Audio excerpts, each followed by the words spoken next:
All right, today I have Shawn Galloway. Shawn, you were on episode 3, and it felt like a really long time ago, and it has. I'm up to episode 42 now, so everything's really been going good. And I did a great job of copying and stealing exactly what you were doing with those little short episodes, of course, too. So that's really helped me out, and it helps out me to get better at speaking and listening and all that kind of stuff too. Then so. But in today's episode, I think what I want to talk about is when somebody has a really good system in place and maybe they slack off, they get divided energies and they kind of get complacent. You know, how do you kind of get back on track once that you had a really good system and then you got complacent and now management thinks that you're doing great still, and now you have to kind of go back to them and say, well, we're kind of slipping back in the old habits. And so let's just go and kick around a couple strategies that you've seen, of course, in your days out there. Absolutely, David. So I guess what we're talking about here is sustainable performance or a highly reliable organization. How do we Yes, just continue to perform over and over again? So I guess yes, to answer yes. that question, I would look at it from, let's call it organizational complacency versus individual Oh, complacency. yes, yes, So, yes, it is. right. So when I look at how do we create an HRO, how do we create sustainable performance, I find you have to have 5 different capacities in place.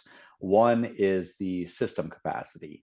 So do we have the right types of preventative systems in place?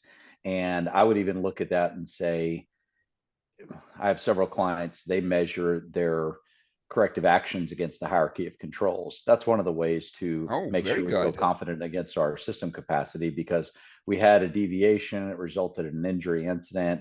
What are we doing to fix it? If it's more paperwork and PPE on people, then we're not strengthening the system capacity. We're creating more opportunity for human error. So a lot of this is, I guess, let me pause and say, this goes back to how we've defined success. And I say you have to be great at 4 things to truly be continuously successful. One is the ability to get and repeat great results. And I have several organizations, they no longer even communicate the incident rate anymore. Of course, they respond to events, but they get to the point where they realize that we care more about the numbers than we do about the people. And that Right. leads a lot of things. I found there's 3 ways to have 0 injuries in an organization. Number one, don't report them. That's one way, unethical and illegal in a lot of areas. Number two is to be awfully lucky all the time. And number 3 is to be intentional, moment by moment, minute by minute, on what we're actually doing. And that third part's the hardest part. So luck tends to come into way. So, but if we have continued performance, here's the next piece. We need to know why. Why do we have great results? And this can lead to the organizational complacency. Nothing bad is happening, so we must be good. So we need to work to understand and investigate our successes. Why are we successful, project by project, day by day? The third part is the system capacity that I started to talk about, which I'll come back to. And the fourth is we're maintaining a mindset, and this helps prevent the complacency that regardless how well we're doing, we could always be better. I have clients that discontinue using the term best practice in lieu of the term better practice because their fear is if we adopt a best practice, we might stop looking for a better way. And there's always going to be a better way to do things. So Oh, back to the very good. system. Yeah, it's terminology, but language Mhm. shapes our culture. Right, right, So right. when I look back at the system capacity, do we have confidence then? And I'm gonna come back to those 5 capacities I started with. But do we have confidence that our system capacity can both prevent unwanted outcomes, but do we have a recovery capacity that kicks in when mistakes are made? And in mature, highly reliable organizations where they embrace those types of failures, they understand that people are fallible. We make mistakes. So that's why, from a system standpoint, we have light curtains, we have additional controls that kick into place that if somebody makes a mistake, the machinery shuts itself off, for example, or an aircraft secondary hydraulic systems. So, or even eyewash stations, or even EpiPens, right? So if something bad happens, there are other things that can minimize the severity or bring the person in the environment back to that pre-incident state. So do we have system capacity? Then knowing that we've got people, knowing that they're working within systems, the next capacity you have to have is leadership capacity. And I had a call today where in an interview with an organization I'm working with, a key person told me a story about how they walked by and an employee was underneath the suspended load and Oh, went to the production meeting and then went back and did talk to the employee about it and to try to understand why. And the person tended to rationalize it. And I asked, well, did you stop the work? And that's when he had his own defining moment that, oh my goodness, I didn't stop the work, and admitted because I didn't want to ruin the relationship and several other reasons. But that shows me it's one individual, of course, and I'm working to assess the culture of this organization. So I'm about to find out, do they lack the leadership capacity? And that's not having just the authority. It's not just acting on opportunities to stop work. It's having the willingness to do so. And that's competence and confidence. And then that's also, do I just think it's not going to be bad so I don't see anything? So you have the leadership capacity. And I define that two ways. That's aligning the people to the systems, but also embracing deviations from expectations that don't turn out bad and really investigate and understand what systems is leading to that deviation. And then the next one is cultural capacity. And that same leader told me that there were other employees nearby that saw that employee underneath the load and was working for quite a while underneath it. So that tells me, might they lack the cultural capacity? And that's peer to peer, what people say to each other when the boss isn't around. So do you have cultural capacity? Then the next is engagement capacity. And that means we realize there's 4 steps to engagement: buy-in, willing participation, ownership, and shared ownership. Are we creating the capacity to engage the workforce, not just tell them do this, but we involve them in the why, we involve them in the creation, etc. Then what we have to have is our strategic capacity. And that's making sure that we have the right strategy around this, that we have good indicators that tell us, hey, we're great. Ooh, but our tenure rate is really dropping off. We've got a lot of new employees in here, and we have a lot in our systems that rely on people not making mistakes with paperwork and PPE. So, ooh, maybe something might be coming. So I'll talk about the individual capacity, or the individual complacency things later. But how did that sit with you and from an oh, organization capacity? um, it was really, really good. And I think that you really hit on a key aspect when you were talking about how that people leave and new people come on board. It's really hard when you're brand new to embrace that culture. You also have some, I'll just call them old timers who are just like, everything's awesome and it's great. I just have to ride out next couple of years and I'm good. So they may not be as engaged as they can be too. Um, have you ever had a opportunity to maybe sit down with leadership and supervisors and really train people on having those difficult talks and conversations? Because many times it's the supervisor who feels difficult. I shouldn't say difficult, who feels very uncomfortable about having this conversation, and thus it doesn't happen because it's really them who feels uncomfortable. Yes, absolutely. To answer your question, we do a lot of that. And my most recent book that was published already in January this year is called Coach: A Safety Leadership Fable, and a large part of that is how to give feedback. So yes, without question. Now, when we look at the experience versus the new, I would call that we don't know what we don't know if we're experienced, or if we're new, and maybe what we know just ain't so if Hmm. we're experienced there. So the other challenge that you have, well, first off, people do things for a reason. So if you see a behavior that's of concern, you don't want to just give feedback about the behavior. You have to try to understand the why from that behavior. And I love, it's called theory of mind. You may be very familiar with this, but we tend to infer intention on other people. And I love how Stephen Covey put it: we judge others by their actions, yet we judge ourselves by our intent. So we have a theory of the intent of that individual, the theory of mind, and we just automatically assume they've become complacent.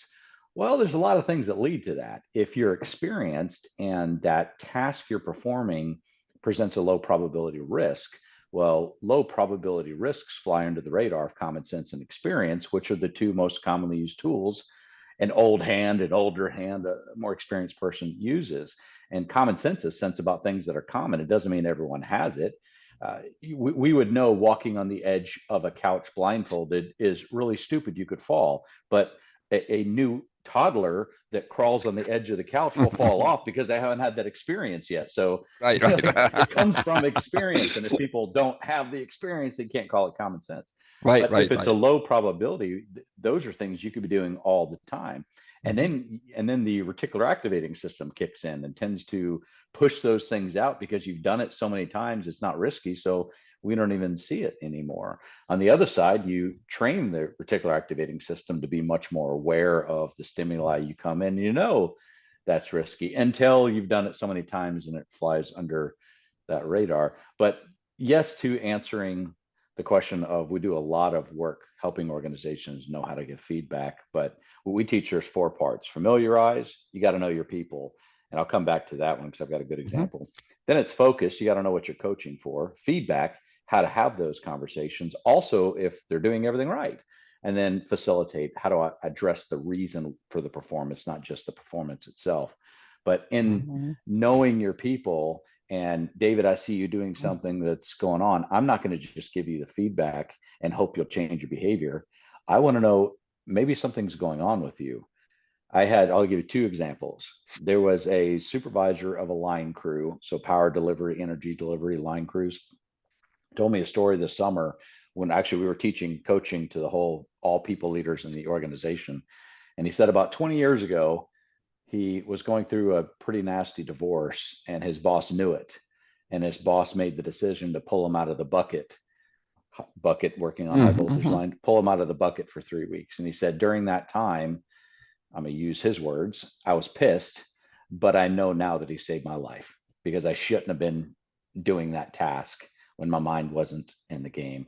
And another example was an organization that admitted they almost approached things the wrong way. This is before they were looking at reasons culpability models. There was more blame, shame, retrain type of leadership style. But they had a gentleman, this was, gosh, 15 or so years ago. They had a gentleman that skipped a step in a lockout tagout procedure, and they identified it and were about to go down the path of discipline, until in the conversations they discovered it was either the previous day or shortly before that the gentleman lost his son in Iraq in combat and didn't tell anyone. Obviously, cognitively was just not in, mentally not in the right state, understandably. But that's what led to that drift from the procedure.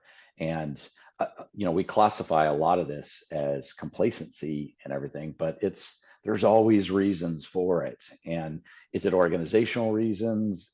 How does that affect the individual things that might be going on with somebody? So yes to giving feedback, but the next step is so important, and that's understanding why the behavior is taking place. Yeah, yeah, yeah. I think I'm doing a better job of giving that feedback now, but I'm sure that when I was young, I probably did not give adequate feedback because to me it was just, well, it's common sense. You just don't do that stuff, and it took a number of years to really say, well, there's always a reason why somebody does that, and for the most part, it's because nothing bad ever happened. There was also a reason why when somebody says, but I'm working on piecework. I got to get this done faster. And if I get it done faster, I get more money. So there's always that reason why. And now I'm smart enough or just old enough now, to ask why. So yeah, that's a very big part of why somebody does something, and sometimes they literally don't know because like you said, their mind is not in the game. They're just not focused. They're thinking about personal problems and other things. And at some point, they realize themselves before something happens, like, oh, I skipped a whole step. So, Yeah, you're absolutely right. I too, growing up, I remember when I was a supervisor for the first time at Fleur Daniel, which is where I worked my beginning of my corporate career after the military. I had a great mentor, and the mentor gave me some good feedback. I'm sure he said it to me much more politely than what I remember, but what I remember is, Shawn, you suck at feedback, and particularly around positive reinforcement. So he gave me, this was close to 30 years ago. He gave me a little a little thing to do, which I've since heard others do it. So he must have picked it up somewhere. He said, Shawn, what I want you to do is put 6 pennies in your left pocket every day. And your job throughout the day is to move 1 penny to your right pocket one at a time. But you can only do that when you give sincere, positive feedback to someone. And the story I tell is there are a lot of days that I went home with 6 pennies in my left pocket, not Mm. because the crews weren't doing the right thing, because it's hard to get in the habit of doing it and then doing it right.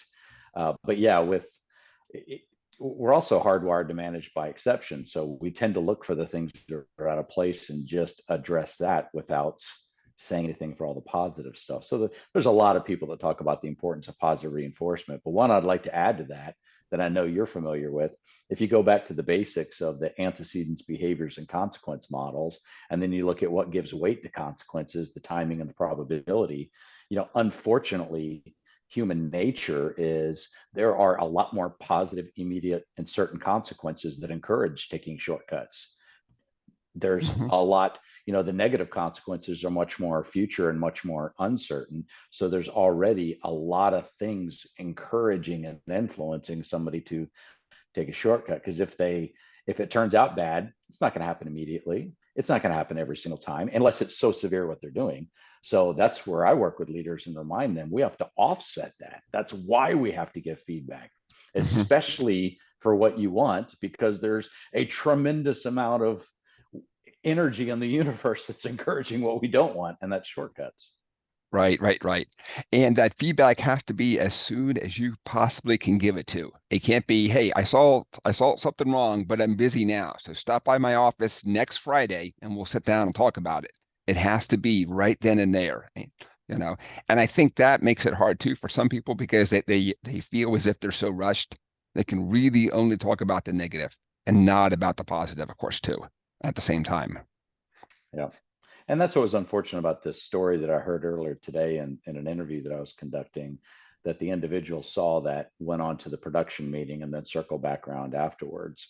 So the immediacy of, my God, something bad could have really happened during that time, and waited to give feedback. But yeah, remember that project you worked on 17 months ago? Wow, you really did a great job on that. Right, right. That's right. And Exactly. that's why from a motivator standpoint, money, a lot of things we do to recognize people are not very effective because we don't tie it to what happened to make that a reality. And that brings the problems of rewarding results. That if we don't tie precisely what performance led to that result, we're rewarding the outcome. And if I took a lot of risks along the way and we reward that outcome, then you're rewarding that. And anytime we reward a result, by default, we're reinforcing the performance that led to that result. Oh So when yeah. you give feedback, it's not just a matter of, hey, great job on that. It's when you took the time to tell those stories the way that you did. I know it took you a little bit longer, but it made the message you wanted our supervisor to hear much more meaningful. So thank you for sharing those stories. That's a reinforcer. Hey, those stories are actually working. We ought to use those more. Right, right, right, right, right. And oh, so now that we've kind of deviated a little bit towards telling stories, I've just recently kind of stumbled upon this whole thing, and I had heard for the last couple of years it's a very good way of kind of getting your point across and building up with the person and all that stuff then. And it's just recently where I've really kind of embraced that whole model, uh, but now I worry that I'm running out of good stories, because, at some point you can only tell the same stories and then eventually you just don't have any new stories to talk about, of course, um, Well, I would disagree with that, because if you're consciously aware of what's happening on you, so back to complacency, consciously aware, if you're on guard and looking out for what am I learning from this that I can tell others, I find there's stories that happen all the time. Now, there's something that works in my favor to prompt me to continuously be on the lookout, and that's the weekly blog that we have. And so in those blogs, 90% of them are stories about what happened versus just data points on things. And we have a saying in our company that people remember stories and pictures, not facts and figures. So I find that if you're paying attention to what you're doing and that outcome that you have.